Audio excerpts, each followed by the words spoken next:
Wednesday marks 1 year since the deadly mass shooting at Robb Elementary School in Uvalde.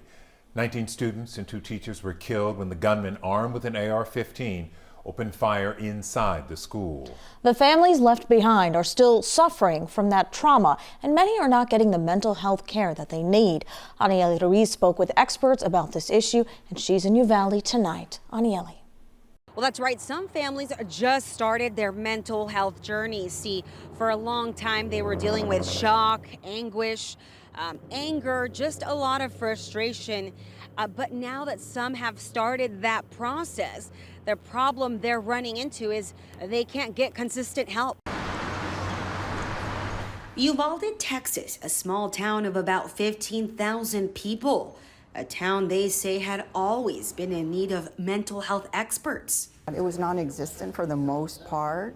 It was very, very, very sparse. But on May 24th of 2022, a day that forever changed the community after 19 students and 2 teachers were killed by a teen shooter. The community left broken.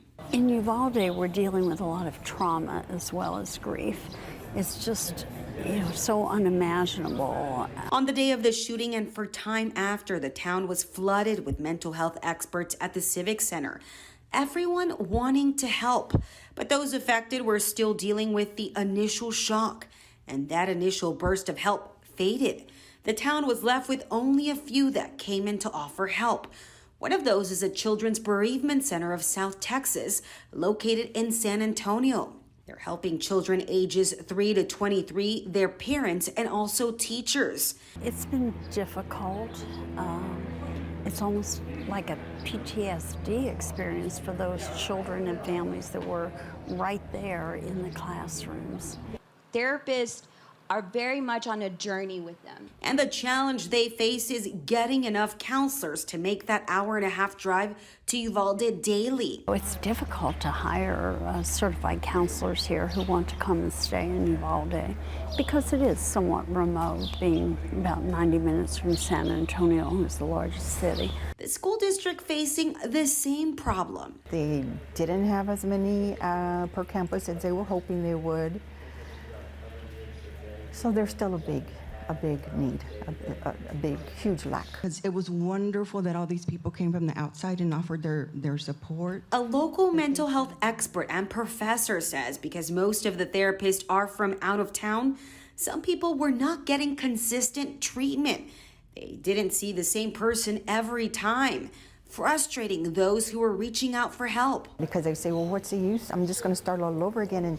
And, all these pertinent questions that are asked at the beginning, it's like I just have to keep going through that.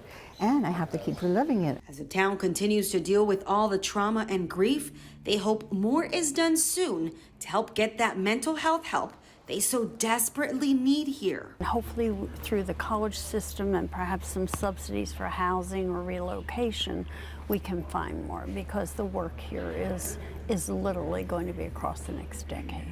Well, for many, they tell us the shooting caused a lifetime of pain and anguish, not a quick fix. One mother told me she can't begin healing until she gets some accountability. And again, it's been a year, and so far these families have had nothing. Reporting live, Anieli Ruiz, KHOU 11 News.